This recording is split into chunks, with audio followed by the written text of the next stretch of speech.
Okey, kita start topik baru.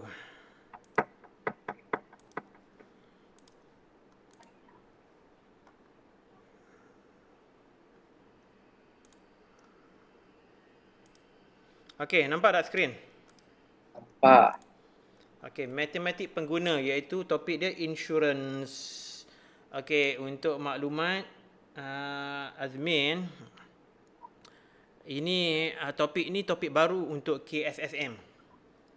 Sebelum ni dalam KBSM tidak ada topik insurance. Tidak ada. Ini first time lah kita mengajar topik insurance ni. Satu lagi, ini bab apa Bab 4 ke? Bab 5 pula, apa dia? Tak ingat lah. Bab 5 pun topik baru juga. Insurance. Alah, lupa lah pula. Topik apa lepas tu. Lupa lah, nantilah. Nanti cerita. Tapi ini topik yang baru lah. Insurance ni maknanya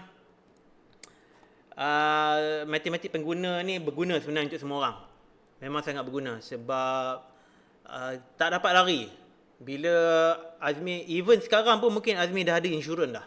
Kemungkinan dah ada. Saya pun dah ada insurans dah. Dengan insurans keretanya lah, insurans apa tu, accident lah, insurans sokso lah, perkeso, macam-macam jenis insurans ada. Okey. Jadi kita nak belajar topik ni supaya kita lebih mahir lah tentang sektor kewangan negara, macam mana beberapa instrumentation kewangan diurus tadbir di Malaysia dan juga di dunia. Okey. So ini topik baru tak pernah orang ajar lagi. Alright. Okey, sebelum kita belajar insurans kita kena tahu apa itu risiko dulu. Okey, risiko tu ialah kemungkinan berlakunya musibah yang tidak dapat dielakkan. Itu dia maksud risiko. Contoh-contoh risiko. Sekejap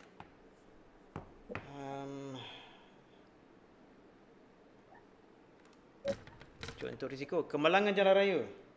Ini satu contoh yang paling yang kita kata paling relevan lah. Sebab macam saya, setiap hari pun saya bawa kereta. Alright, jadi insurans kemalangan jalan raya ni memang penting lah. Okay. Itu kemalangan jalan raya itu adalah satu risiko.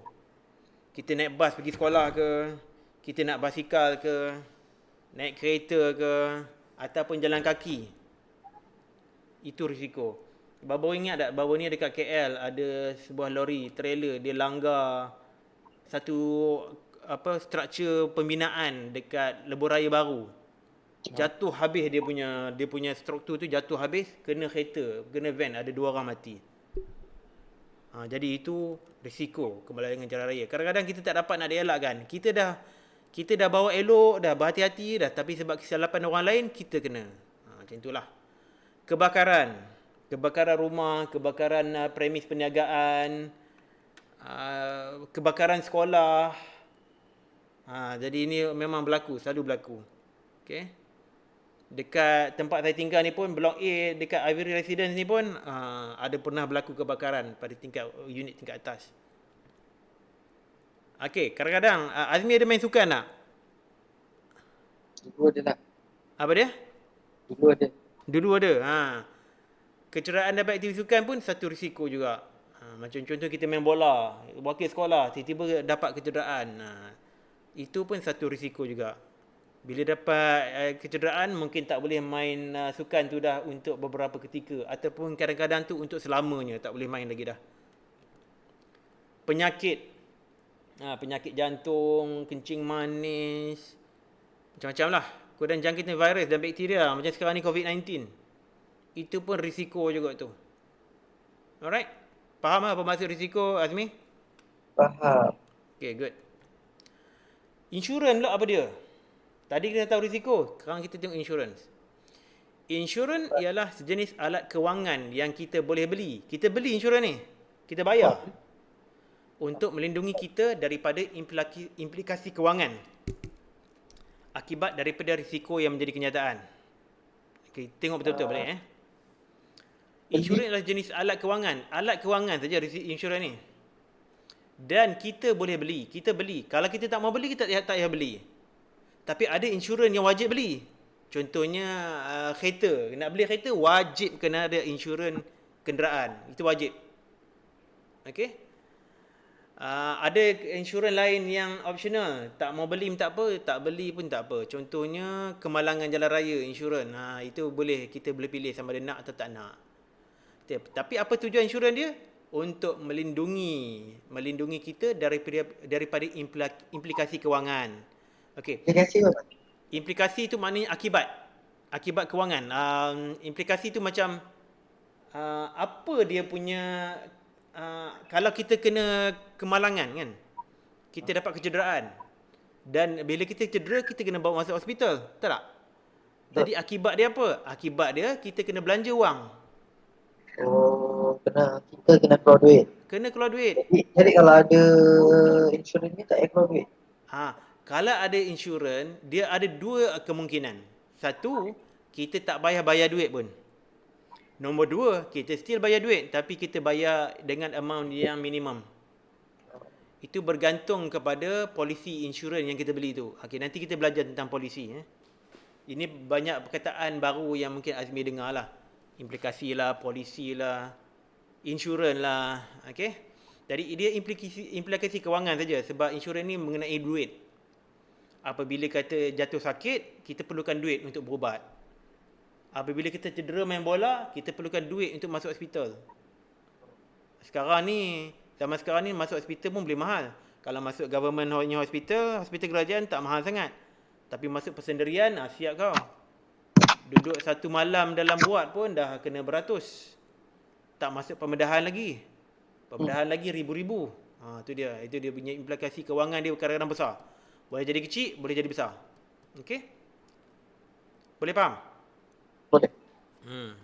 Apa lagi? Okey.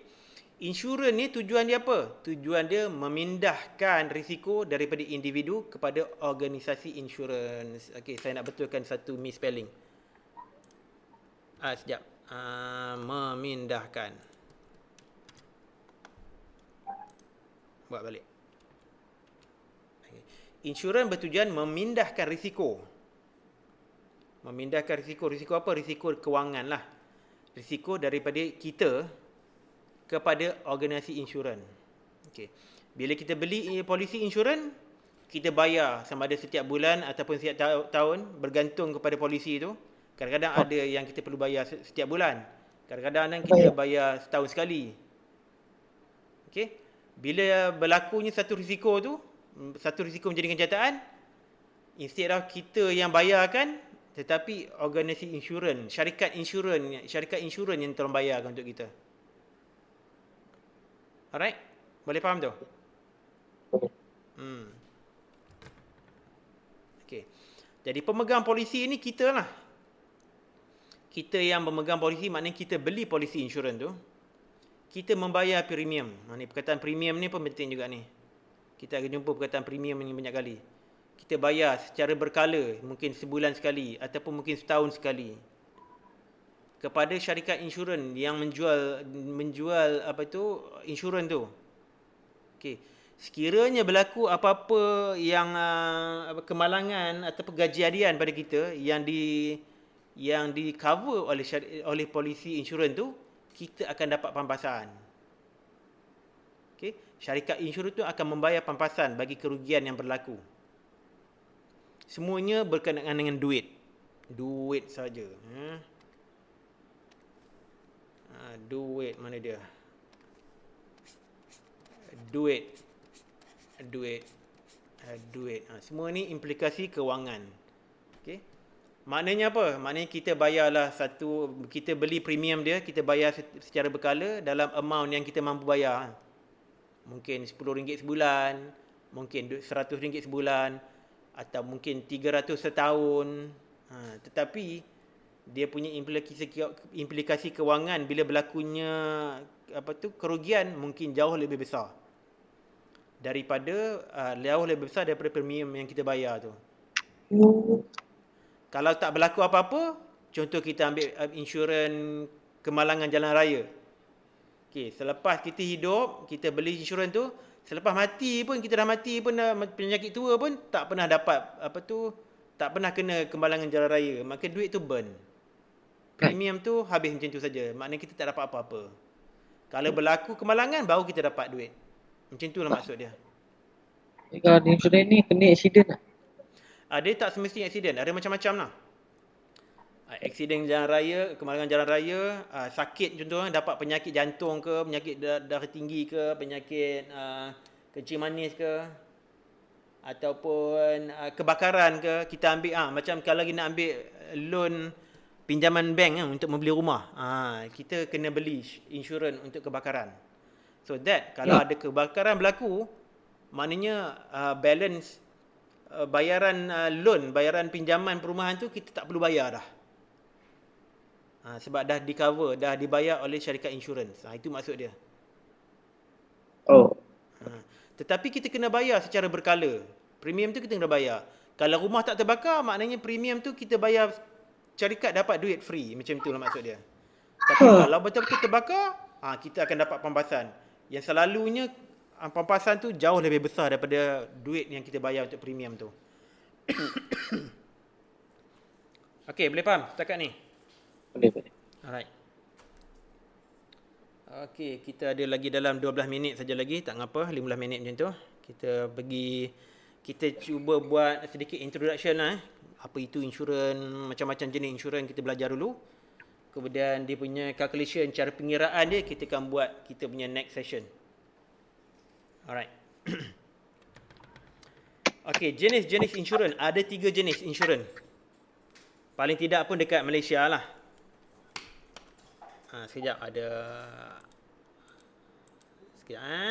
ni sekejap. Nak betulkan silapan ejaan. Alright. Jenis-jenis insurans. Satu, insurans hayat.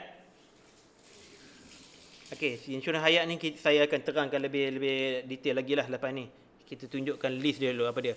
Insurans hayat, insurans am, insurans berkelompok.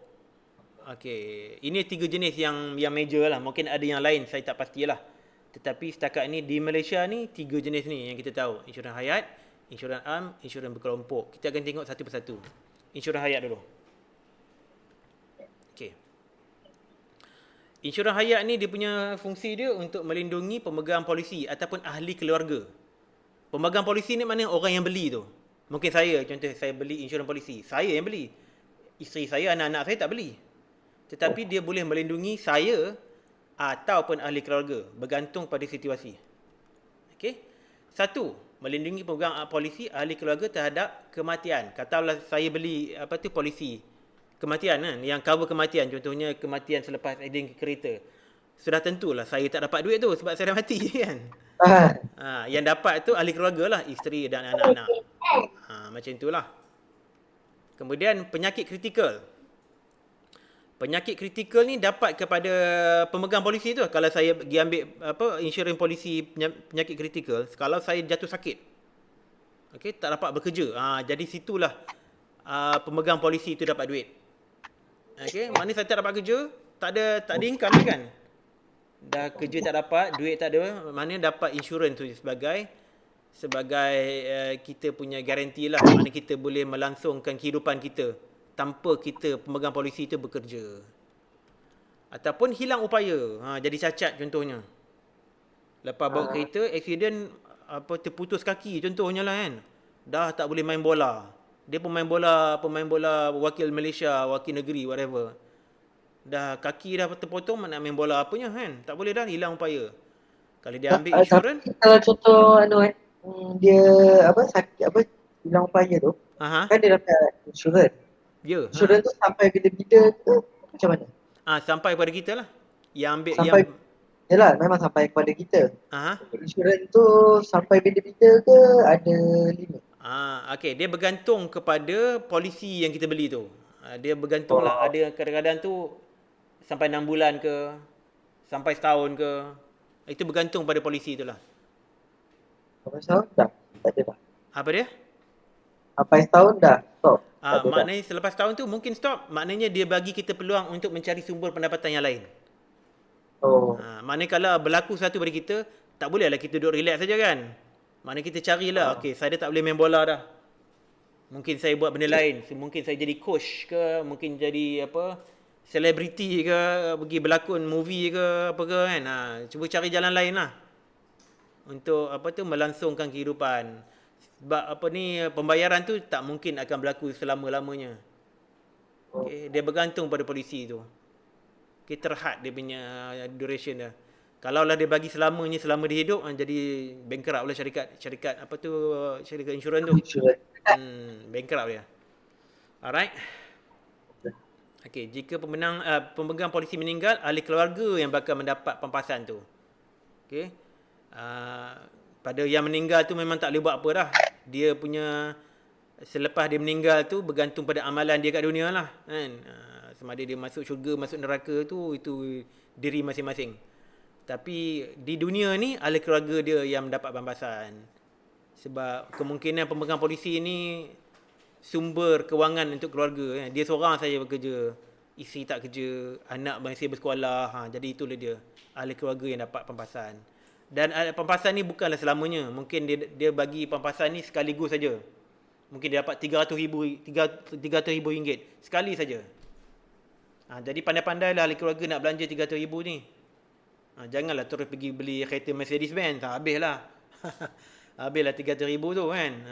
Jadi gunalah untuk apa, buat modal berniaga ke, masuk melabur dalam bursa ke, macam-macam lagi lah.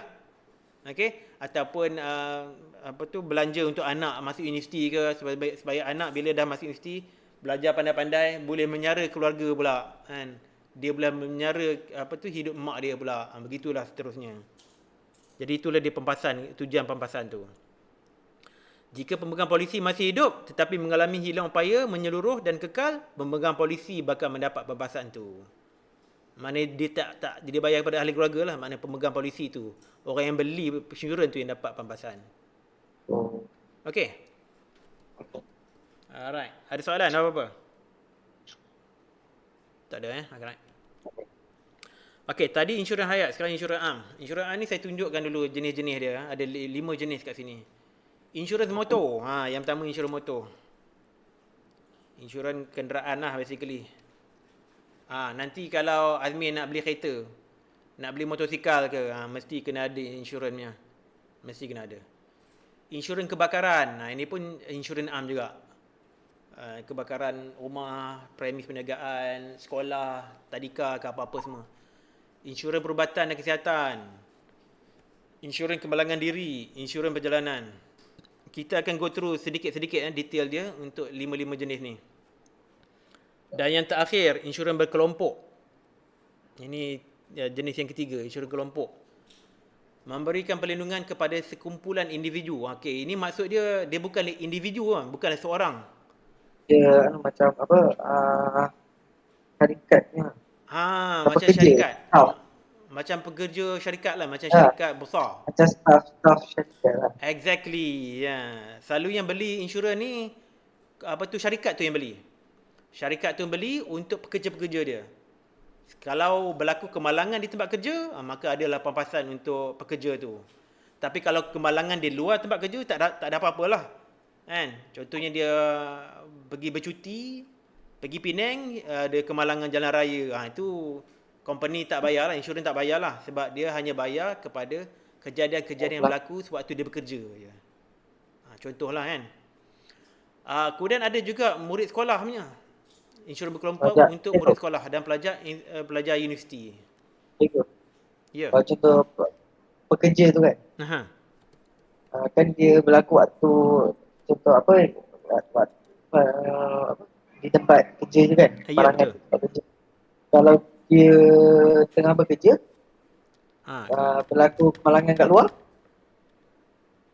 Kalau dia luar tu, dalam apa tu, sebab nak melaksanakan kerja, ya. cover lah. Macam contoh dia hantar barang ke apa ke. Itu dia cover lah. Itu cover. Kalau dia keluar bukan dengan tujuan kerja, itu lain. Itu insurans dah tak cover dah. Alright? Okey. Contoh. Okey, satu contoh yang biasa pada pekerja, ialah caruman per keso. Kita bayar per keso. Kalau Azmi kerja ni Azmi tahulah, per keso ni memang wajib lah untuk orang yang gaji dia ada gaji maksima. Saya tak ingat berapa dah gaji maksima dia. Kalau kurang daripada gaji tu, kita wajib mencarum dalam per keso. Kalau lebih daripada certain gaji tu, kita ada option sama ada nak beli ataupun tak mau beli. Okay. Ini caruman biasa per keso yang kita buat setiap bulan. Dan yang terbaru ada ini pula, Employment Insurance System ataupun EIS. Dan bahasa Melayu, Sistem Insurans Pekerja. Per keso juga untuk per keso ni maksudnya perlindungan keselamatan sosial. Untuk cover macam-macam lah. Cover kemalangan masa kerja kilang contohnya kan. Kerja kilang, kemudian ada mesin, kita tersepit jari kita kat mesin tu. Itu benda-benda macam ni lah yang insurans cover. Ataupun kena besi dekat mata jadi buta contohnya. Okey, itu caruman biasa per keso. Yang baru ni EIS ni dia cover lebih sikit. Contohnya kalau kita kehilangan kerja, dibuang kerja.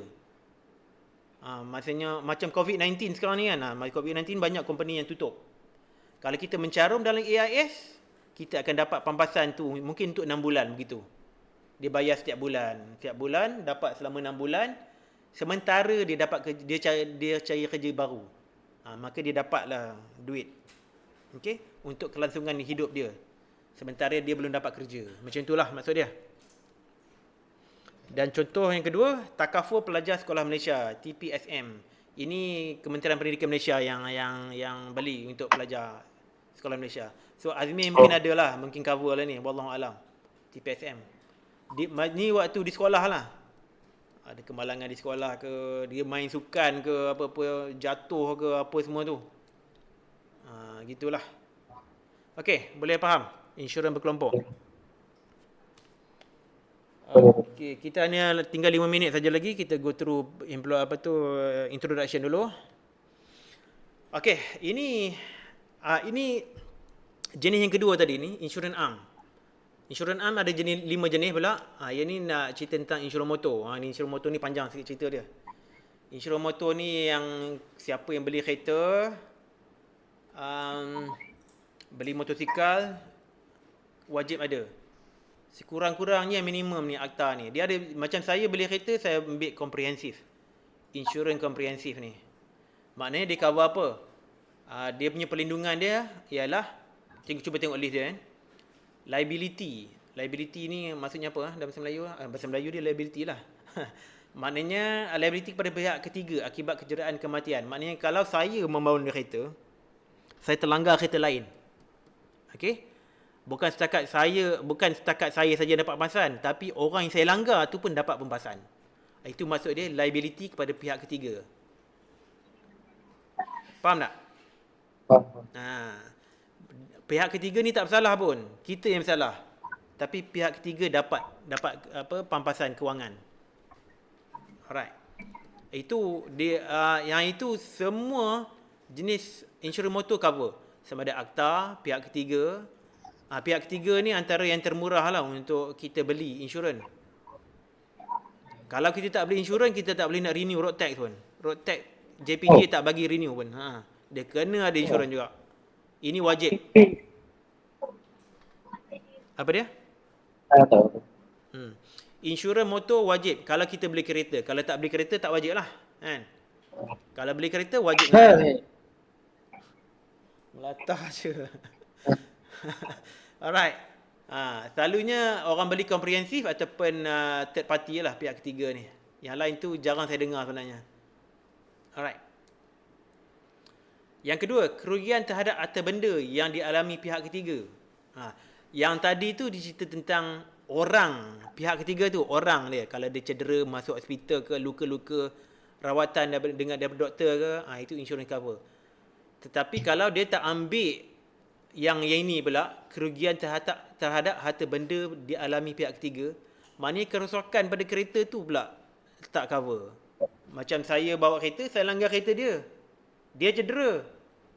Jadi saya punya insurans boleh cover dia masuk hospital. Tetapi dia punya kerugian harta benda tu saya tak boleh cover. Sebab untuk akta ni, dia tidak cover. Dia tidak melindungi kerugian pada pihak ketiga. Maksudnya apa? Kalaulah berlaku kerosakan pada pihak ketiga tu, kita kena bayar sendiri dengan guna duit wallet kita, duit kita sendiri. Mungkin mahal lah. Kalau dia bawa kereta second hand produk kancil, taklah mahal sangat rosak dia. Mungkin habis kuat pun 1,000, 2,000. Buatnya kalau dia bawa Mercedes-Benz, BMW ke, Bentley ke, kereta mewah-mewah, habis kita. Setahun gaji pun tak boleh cover. Jadi itulah pentingnya kita beli insurans.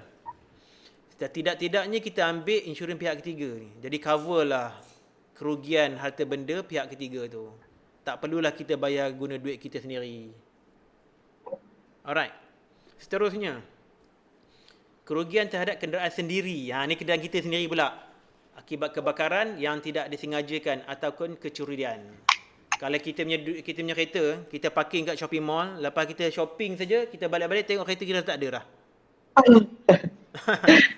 Tengok kereta dah tak ada. Kita dah beli barang banyak kan ni, kereta banyak, kereta tak ada. Maknanya dah kena curi. Jadi kita kenalah ada insurans. Paling tidak pun pihak ketiga kebakaran dan kecurian ni.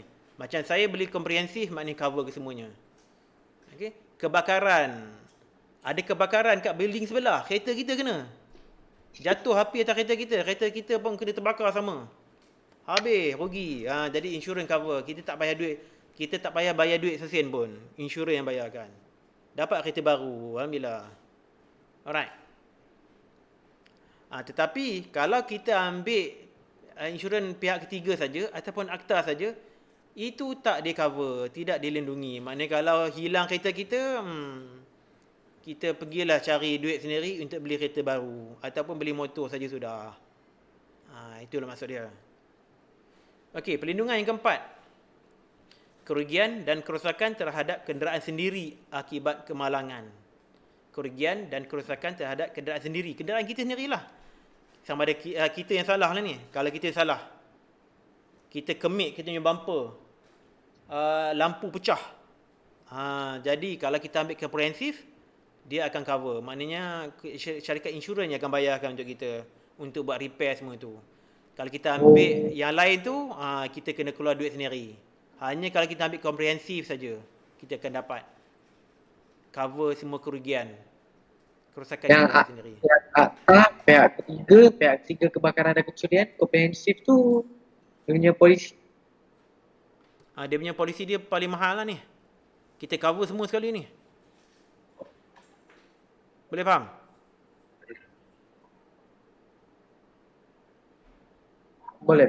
Boleh, okey. Tapi dalam jadual ni ada satu benda yang tak ada. Kalau kita sendiri yang cedera. Kalau kita mengalami kecederaan, okey, komprehensif pun tak cover. Maknanya kalau kita bawa kereta disebab kita mengantuk contohnya, kereta terbalik, kepala kita pecah dengan luka kan, masuk hospital. Yang itu insurans tak cover. Itu kita kena bayar sendiri. Ataupun kita beli insurans lain pula yang boleh melindungi kita daripada kemalangan jalan raya pula. Sebab insurans motor tak akan cover kecederaan kita sendiri. Kecuali kalau kita cedera disebabkan orang lain. Orang lain punya salah, kita cedera. Itu insurans dia cover. Insurans dia cover. Kerosakan pada kita punya kenderaan pun orang itu yang kena cover. Insurans orang itu yang kena cover. Alright. Azmi sekarang tingkatan 5 kan Azmi kan? Tingkatan 5 kan Azmi? Bukan tingkatan 4 kan? Tingkatan 5 betul lah. Tingkatan 5. Nak ambil SPM. Nanti lepas SPM mungkin Azmi akan ambil lesen kereta kan? Jadi bila ambil lesen kereta tu, ada satu benda yang penting. Sekiranya berlaku kemalangan, apa kita boleh buat? Bila kita berlaku kemalangan, sama ada kecil atau besar, pertama sekali kita buat, kita ambil gambar dulu. Jangan pergi bergaduh dengan driver lain tu. Jangan pergi bertumbuk, tak perlu bertumbuk apa pun tak payah. Okey. Berlaku kemalangannya, berhenti sekejap, sebelum kita bercakap dengan dia lagi, kita ambil gambar tu. Tapi biarlah gambar yang menceritakan sebab kita kena buat report polis. Nanti polis bila tengok gambar, dia dah tahu dah, gambar macam ni kita tahu orang tu salah ataupun kita yang salah. Tengok gambar saja polis dah tahu dah siapa yang salah. Jadi kita ambillah gambar yang dapat menceritakan kejadian tu berlaku macam mana. Okey? Kalau bahagian kemik kita bahagian depan, bahagian kemik orang lain satu tu bahagian belakang, mana polis dah tahu dah mana kita yang salah lah. Kita bawa kereta, kita langgar belakang dia. Kalau kita punya kereta kemik kat belakang, orang tu kemik kat depan, mana kita tahu dah orang tu punya silap. Kalau dua-dua apa dia? dua-dua kat depan. Dua-dua kat depan. Kalau kedua-dua kat depan tu kat depan, itu masalah sikit. Maknanya berlaku head on collision. Kemudian kita kena ambil gambar, tengok sekarang ni lorong siapa? Lorong kita ke lorong dia? Kalau kita bawa kat lorong kita sendiri, dia langgar dalam lorong kita, mana salah dia? Faham tak? Tapi kalau dia langgar, lepas tu masuk kat jalan dia macam mana? Macam tu lagi susah lah. Maknanya kita kena cerita lah pula kan. Lepas langgar, kereta saya tergelincir, masuk ke lane dia contohnya. Itu kena buat dalam laporan polis. Ada kadang-kadang kemalangan yang tak dapat nak settle pun. Sebab terlalu suka nak establish siapa yang salah. Ada juga berlaku macam tu. Tetapi 90% saya berani cakap 90% kemalangan sebenarnya simple saja. Kita tengok pada tahu siapa yang salah. Tengok saja keadaan dengan gambar fotograf pun kita tahu dah siapa yang salah. 90% macam itulah. Hanya 10% saja yang susah nak settle. Okey, kita dah terlebih masa dah. Ada apa lagi nak tanya soalan? Tak ada. Alright, nanti kita sambung lain lah Kita sambung lagi kita sambung lain. Okey? Okey. Alright. Setakat itu saja hari ini. So, bye-bye. Assalamualaikum. Waalaikumsalam.